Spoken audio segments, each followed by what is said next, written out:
Okay. Gator meets death. Legends never die. And death is never the end.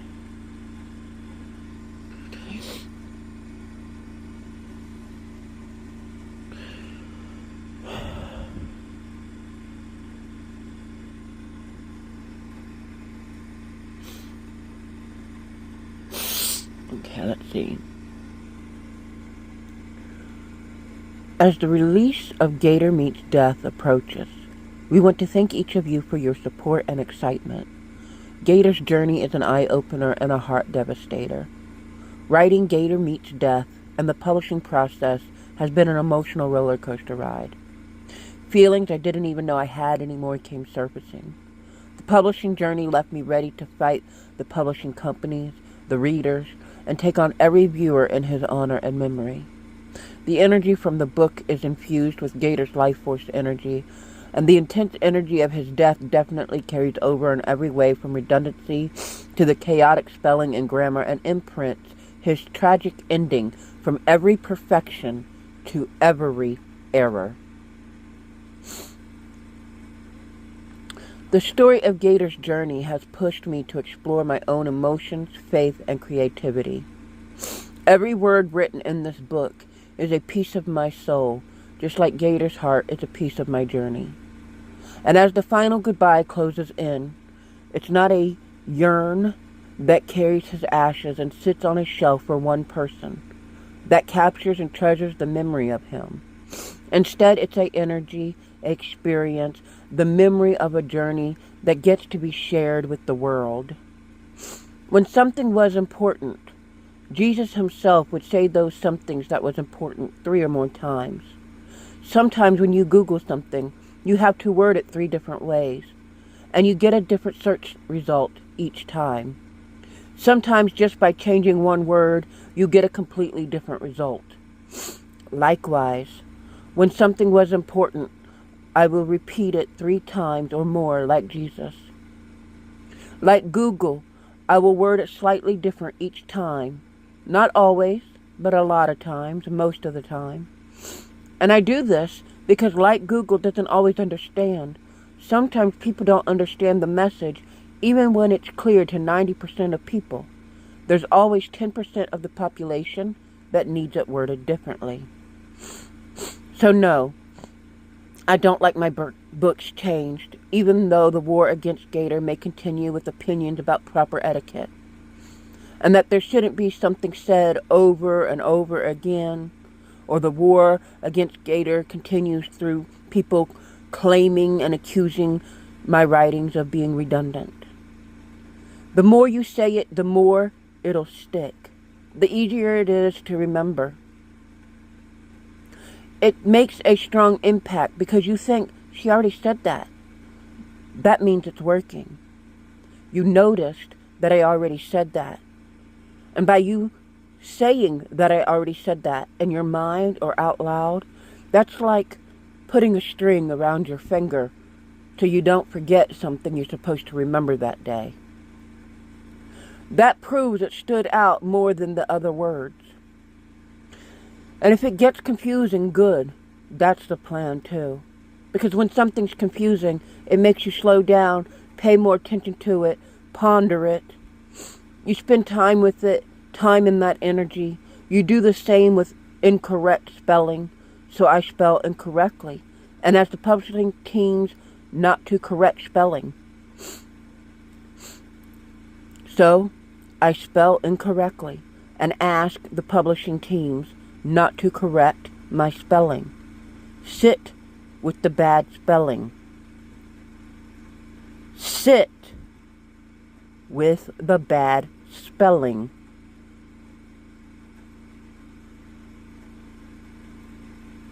In other words, sit there, be still, look at it, observe it, study it, be a part of it.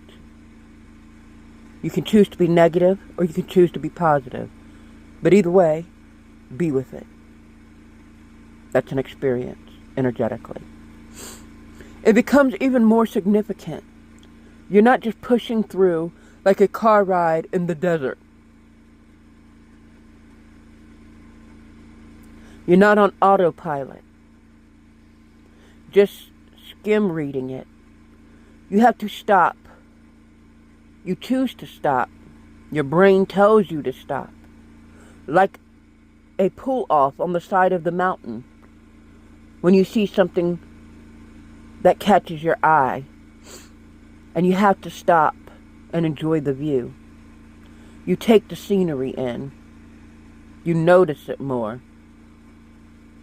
You remember it more. You lived and experienced the memory and the journey. When I repeat it 3 or 5 times, this is the equivalent of that analogy. When your brain stops reading and gets hung up on something that wasn't spelled right, that's me mentally conditioning you.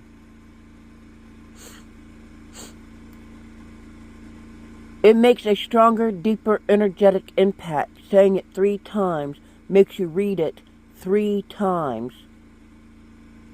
Don't skip over it thinking it's an accident. Read each one each time. Correct the spelling within yourself.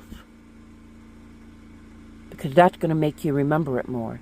That's the string on your thumb so you don't forget. And in the Bible, I must pause for a minute. In the Bible, they talked about someone that slapped someone so they wouldn't forget. He told him to remember something and then he slapped him so he wouldn't forget. So there's another analogy you could apply to that. If I say I gave Gator a bone, I gave Gator a bone, I have a Gator a bone, that's intentful. I gave Gator a bone, I gave Gator a bone, I have Gator a bone, that's intentful. Your minds are trained to see proper etiquette, such as, I have Gator a bone and gave it to him. Read that again. You have it before you can give it, and it should be worded as such. That's proper etiquette.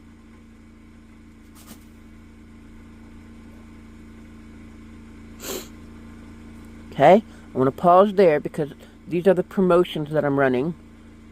And I want to talk about that for a minute. So we're going to go back up here real quick. Okay? To my notes. Proper etiquette is, I had a bone for Gator and I gave it to him. So notice the terminologies in what I was reading.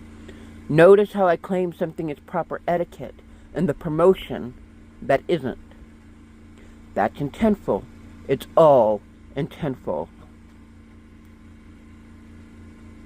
Okay? Now I gotta find my spot.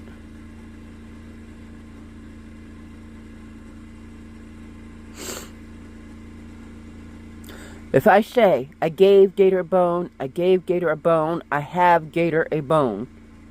What is I have Gator a bone? That's not proper English, not proper etiquette. But that's intentful. Your minds are trained to see proper etiquette, such as,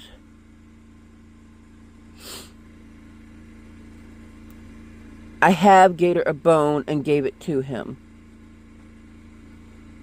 You have it before you can give it, and it should be worded as such. That's proper etiquette. The way I worded it, now I'm going to stop here, okay? I'm not running the promotions with proper etiquette for a reason, but I wanted to do a video where I show you that I do know what proper etiquette is. I do this very intentfully. Okay? For many reasons, not just related to gators. Hey, turn that off, I'm doing a video. I'm tired of having to say that every time I'm trying to do a professional video. Jesus Christ.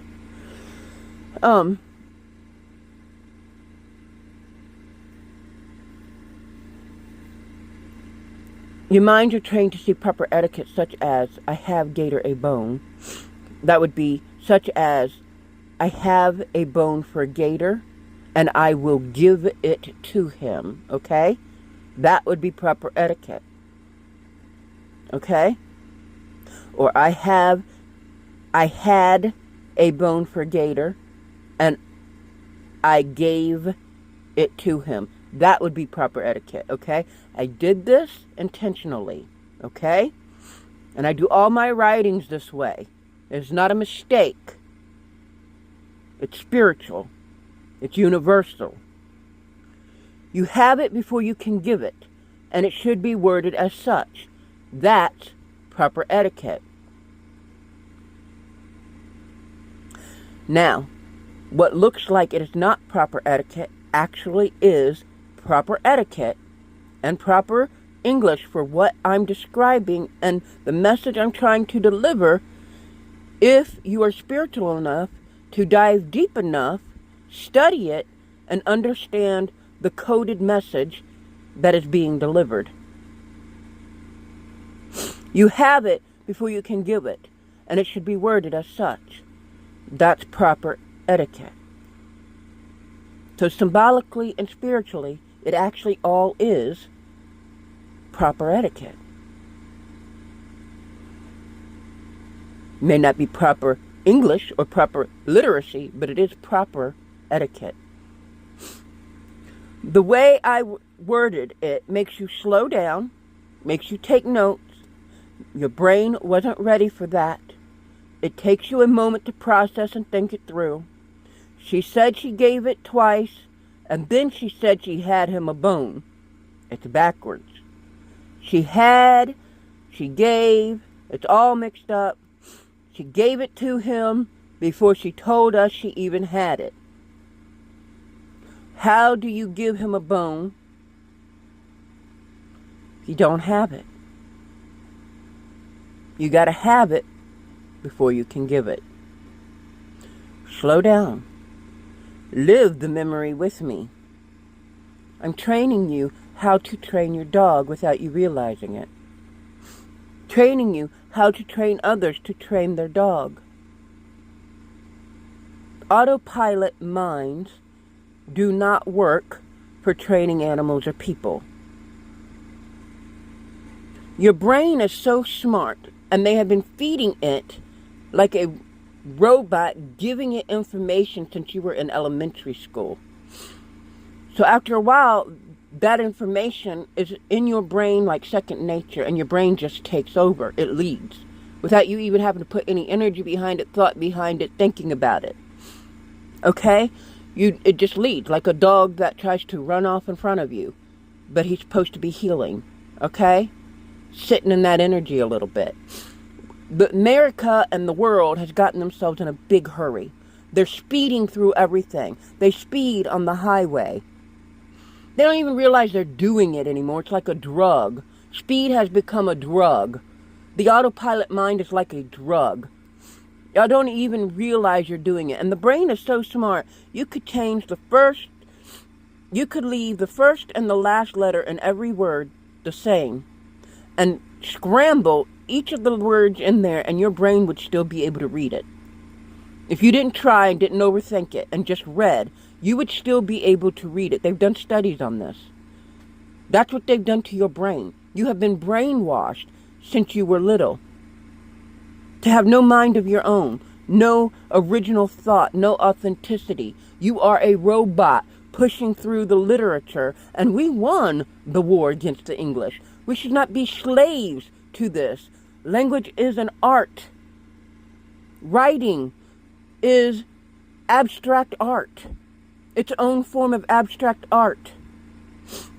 Okay? Slow down.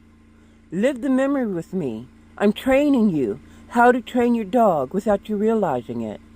Training you how to train others to train their dog. When a dog starts walking in front of you, like your brain is walking in front of you, automatically, because you've been trained since elementary school, you turn around and walk the other way and tell them to heel. That's what I did to you in the book. And while writing this promotion, I made you heal. I had to give him that bone over and over again. I gave him that bone. I gave him another bone. I gave him an additional bone, and I still had a bone to give him. And that universal language up here, that's universal. Another way that you could look at that. I gave him a bone, and I still had a bone to give him. It's universal. It's universal. It's worded that way intentfully. And it allows you to think. You really have to think about it. And you can create your own story within it. That's the beauty of the university of it. You can create your own story with it, with the child. Okay? And use your imagination. I don't have to tell you and spell it out for you specifically. There's room in there for you to breathe, for you to be creative. Okay?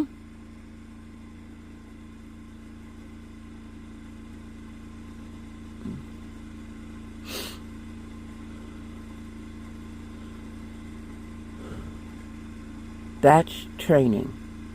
Maybe you're tired of hearing it, when all I had to say was, I repeatedly gave him bones. One sentence could have taken care of all of that. But when you train a dog, you don't tell him one time. You have to tell him over and over and over again, and walk him through it, and walk him through it, and walk him through it. I repeatedly gave him bones. It's cold and detached. That's it. Your autopilot mind reads that and moves on. I repeatedly gave him bones. That's it. Done, over. Story's over.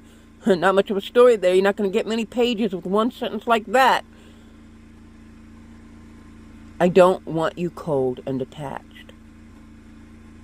Repeating the statement is purposeful, intentful, and you're not just speeding over the speed bump.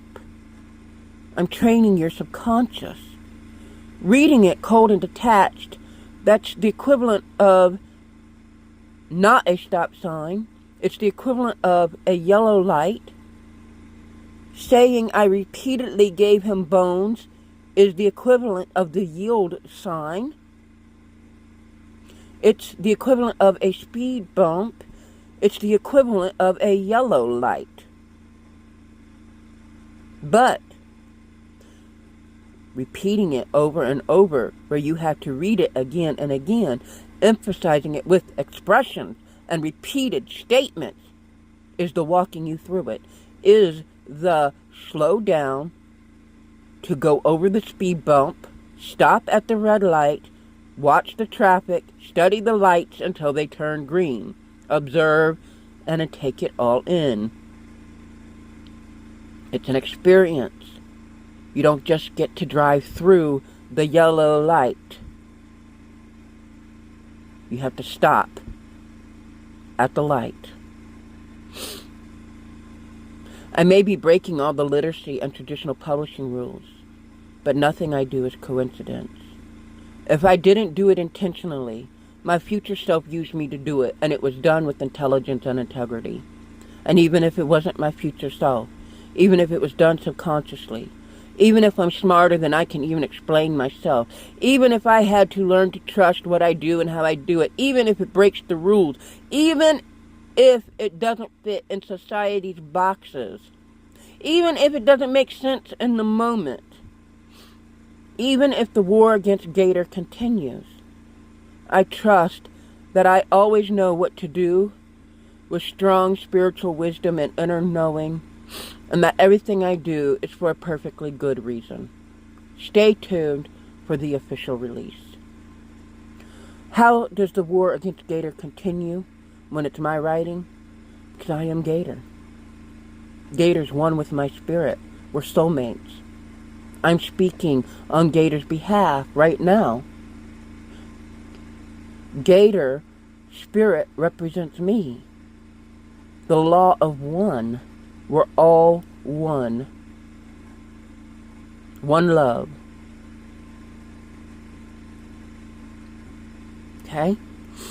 So let's go into further explanations about this.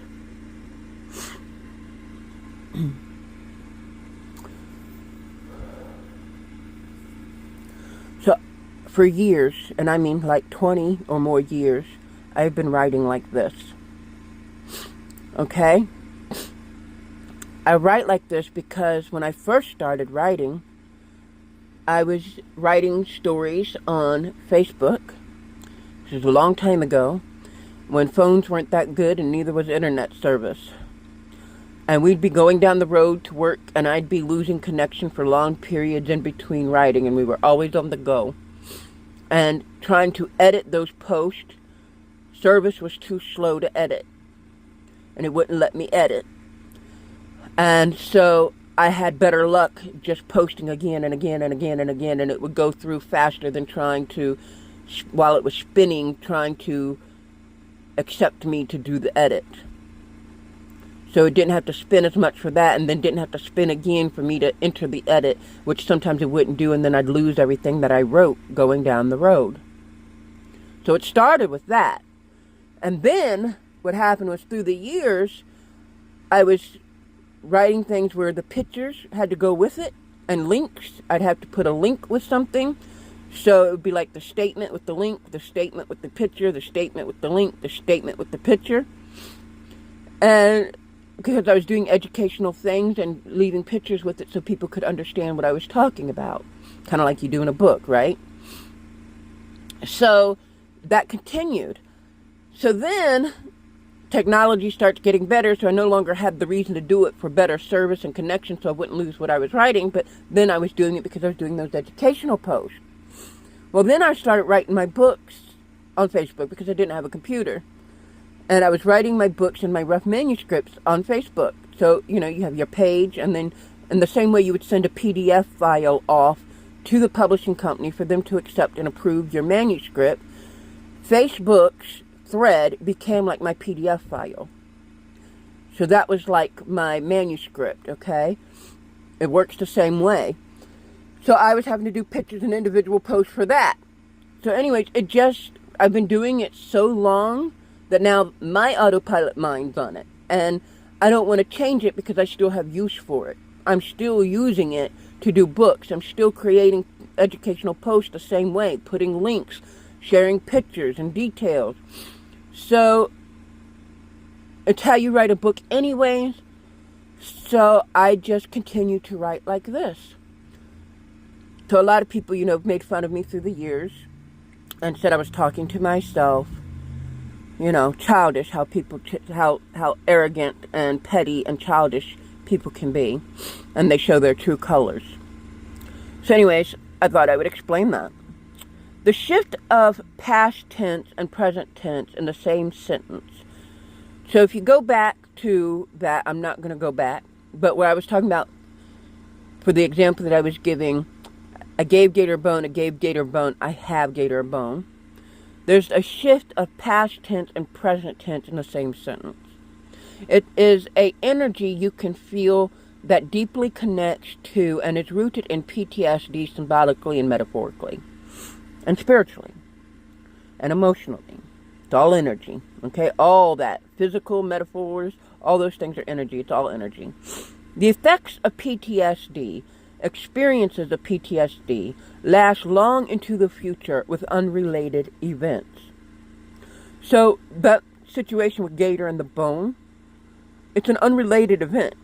But the use of the past tense and the present tense is connected to how PTSD starts from the past but is rooted in the future. Do you understand? Okay? So that is an experience where you get to experience that without realizing it.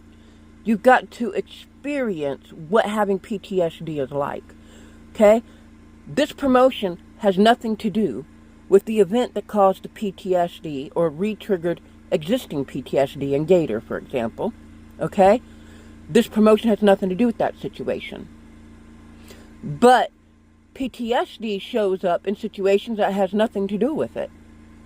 Sometimes it doesn't even make sense when the symptoms of PTSD show up. You might be drinking coffee and all of a sudden you have a panic attack. The coffee made you have a panic attack. It had nothing to do with why you have PTSD. It's not convenient, okay? The effect of PTSD, experience of PTSD, lasts long into the future with unrelated events. I have Gator a bone, present tense. I gave Gator a bone, past tense. I still have a bone for him, even though he is dead. Is this book. It's this book. Everything about it. It's these promotions. It's all tied together energetically, representing and advocating each other and every situation universally. This book is his bone. This promotion is his bone. His treat. I will always have a bone to pick with Gator and a bone to give to Gator. Which book do I read today? Which book do I write today? Which edition gets published today? Eeny, meeny, miny, mo. I picked this book, bone, over here. It's so universal, but people always read things at surface level. So intentful, but people only see with their naked eye. They need to look with their soul. It's so much deeper than surface level. It's a story within the promotion, a story within the actual story. It's as deep as the universe. So why are you being jarred in the promotion when it's only needed in the book? PTSD is jarring at random. Now you know what it's like. Why are you being redundant on page 8, Maya, when the situation that was redundant is on, let's pretend, page, 20? Because the trauma lasts long into the situation than the future, especially when you got to prepare to talk about the traumatic event again in order to write a book. I'm tough as hell and brave, but I had PTSD from those dog attacks. I had a shocked nervous system. Can you imagine 7 pit bulls surrounding you, lunging at you, and you don't know if you're next on the menu? They could turn on you. Watching someone beat a dog in the head with an axe at it has your baby by the throat, and the dog has every right to defend itself against the person hitting it in the head with an axe. The dog has every right to respond to that pain. That dog could have let go of Gator and turned on John, and he would have had every right to do it. He could have let go and turned on me. Gator had PTSD anyways.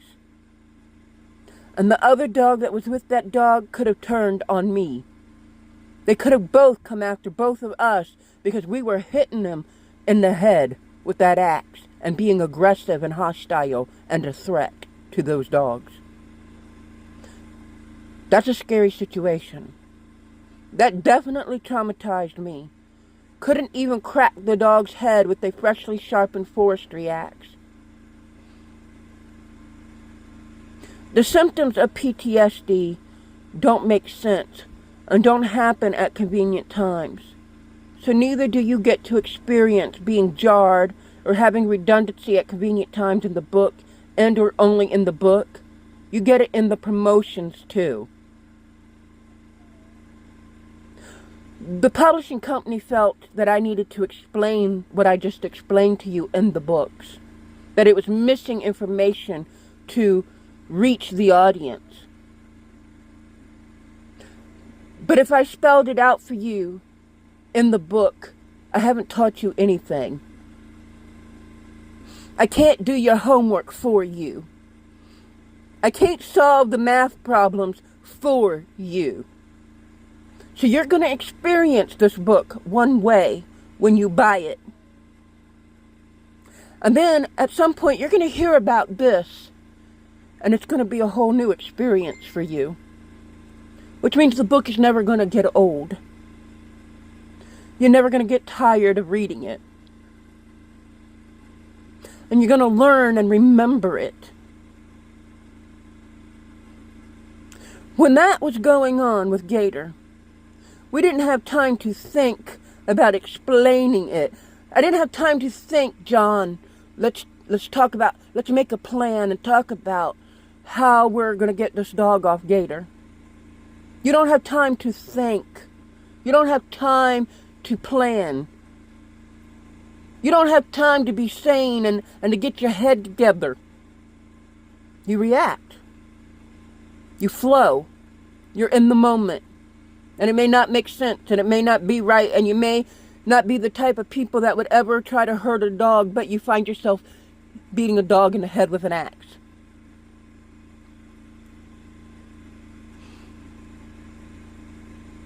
That's the equivalent of me not explaining all of that in the book.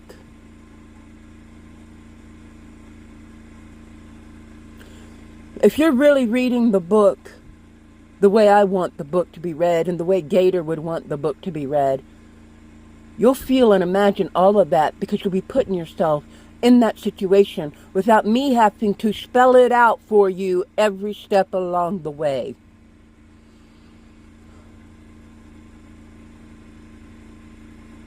And you can thank my genius later. And you can thank me later for not being so controlling that I had to tell you what to think and imagine every step of the way.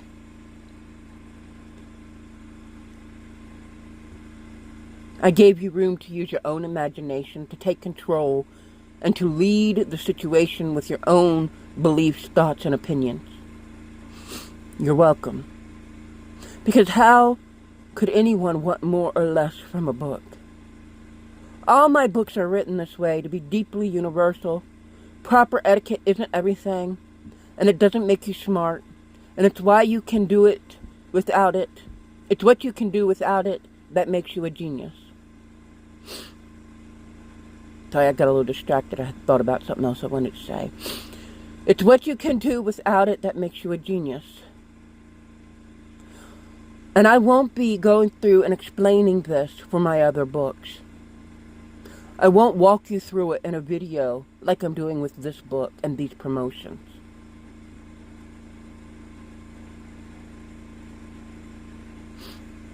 But I just wanted to show you all I'm not stupid.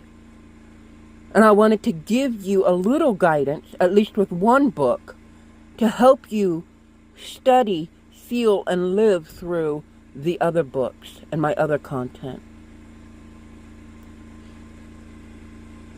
I don't need to explain myself to anyone. And I don't need to prove myself to anyone.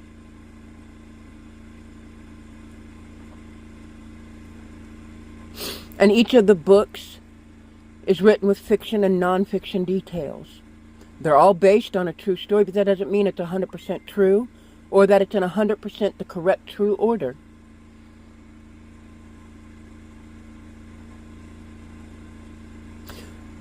It might represent the energy and not the actual situation. The surface level situation might be different than what was actually occurring in the energy. So I've written the book the way I've written it for a reason. And I keep to as true as I can be. But because people can't think beyond surface level, I have to claim fiction and non-fiction in all of the books. Or they might think that I'm falsely advertising. Or they might think I don't know what I'm talking about. Or they might think I'm lying and want to accuse me of lying. It's so much deeper. And it's all true and real in its own way and with its own divine reasons. And I'm not going to explain everything in every book like this. A lot of people would argue that it would be better said and worded and properly etiquette if I said this differently. With, I can't see that, hold on, with strong and spiritual wisdom in her knowing. Okay? But let me tell you that the way I wrote it implies that I know what to do with spiritual wisdom The way I'd know what to do with cookies. What do you do with cookies? You eat them. That's the autopilot mind. When you read that sentence, you're thinking with the autopilot mind, the way you've been trained since you were in elementary school. But the with in that sentence is so much more spiritual and deeper. I don't want people just joyriding over it like it's a speed bump at a yield sign. The word with is a deep word all by itself. I'm with my spirituality. I'm with my inner knowing. I'm with my intuition. With is a deeply profound and universal word.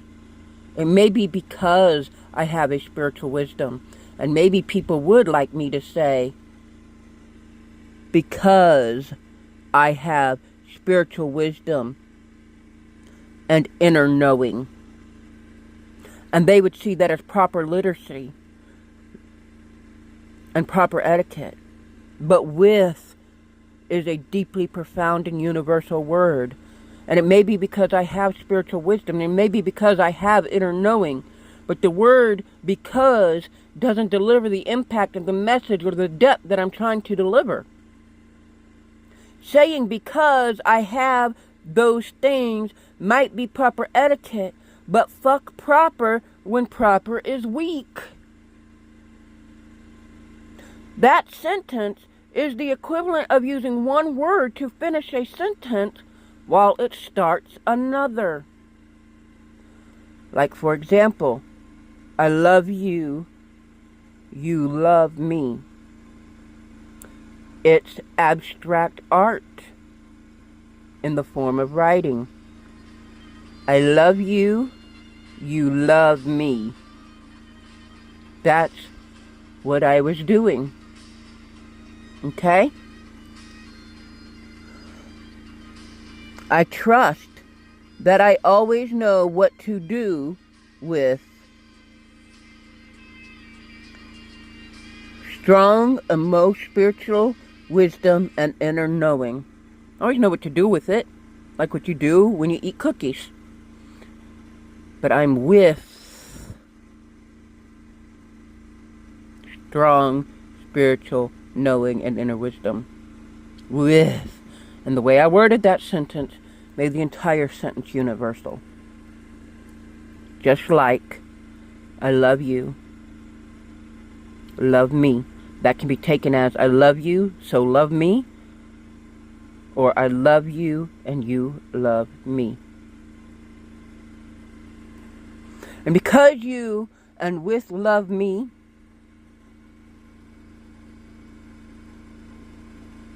because you and with love in me,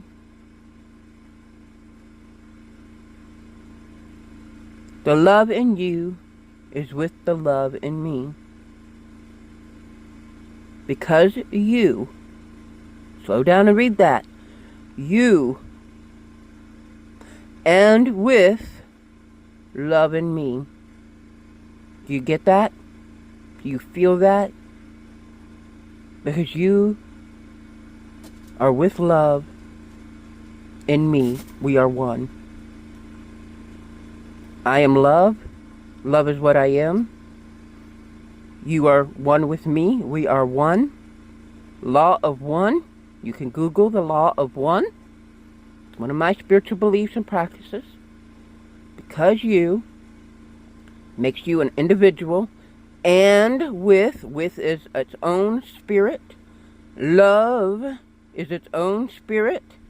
In me is its own spirit. You've got 4 different spirits here. The and separates it, clearly making you your own entity. With love is its own energies, individual spirits in me. It separates us, but the way it's worded, it put us all together. The love in you is with the love in me. is another way to word that. Abstract art writing. Don't look at it with surface level.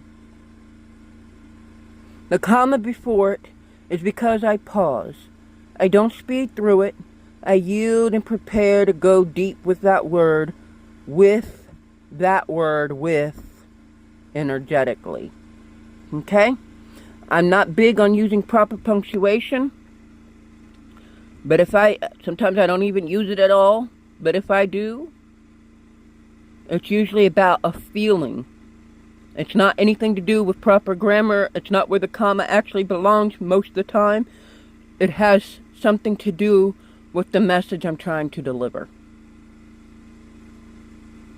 And therefore, it is proper etiquette, proper grammar in its own way. You just got to stop looking at it surface level with the autopilot mind.